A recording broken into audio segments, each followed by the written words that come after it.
এখন মনে হইতে পারে জার্মানি এক হইল, ইটালি এক হইল, জাতিরাষ্ট্রের জন্ম হইল, গল্প শেষ। জার্মানি এক হওয়ার পর বিসমার্কের লক্ষ্য ছিল জার্মানিকে ইউরোপের ভেতর শক্তিশালী রাষ্ট্র বানানো, কিন্তু ইউরোপকে আবার আগুনে না ফেলা।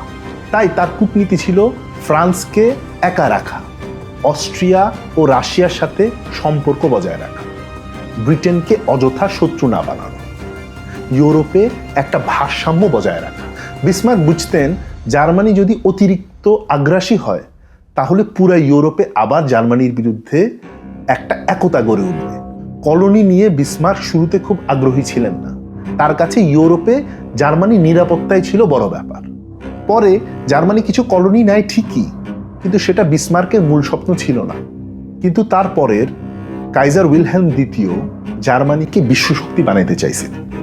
বড় নৌবাহিনী, কলোনি, বৈশ্বিক মর্যাদা, ব্রিটেনের সাথে প্রতিযোগিতা, এই জায়গায় বিসমার্কের সাথে কাইজারের গ্যাঞ্জাম শুরু হয়। বিসমার্ক চাইতেন ব্যালেন্স অফ পাওয়ার কূটনীতি বা রিয়েল পলিটিক্স আর অ্যালায়েন্স সিস্টেমের মাধ্যমে ইউরোপে সতর্ক ভারসাম্য বজায় রাখা।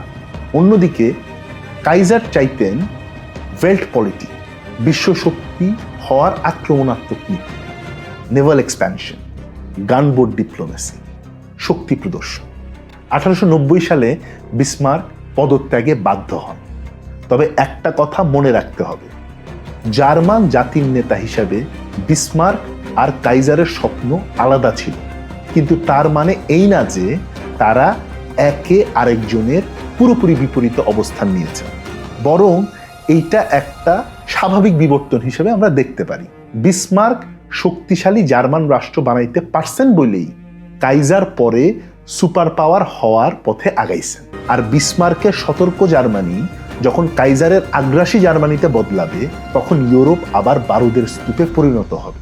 সেই বারুদের উপর দাঁড়ায় তৈরি হবে পরের বড় অধ্যায়, সাম্রাজ্যবাদী প্রতিযোগিতা, জোট রাজনীতি আর প্রথম বিশ্বযুদ্ধের দিকে ইউরোপের অন্ধযাত্রা। পরের এপিসোডে আমরা দেখব এই নতুন জাতিরাষ্ট্র আর পুরানো সাম্রাজ্যগুলোর প্রতিযোগিতা কিভাবে পুরো পৃথিবীকে টেনে নিয়ে গেল প্রথম বিশ্বযুদ্ধের দিকে। এই প্রশ্নগুলোর উত্তর খুঁজতে গিয়েই ইউরোপ ঢুকে পড়বে ইতিহাসের সবচেয়ে ভয়ঙ্কর যুদ্ধের পথে।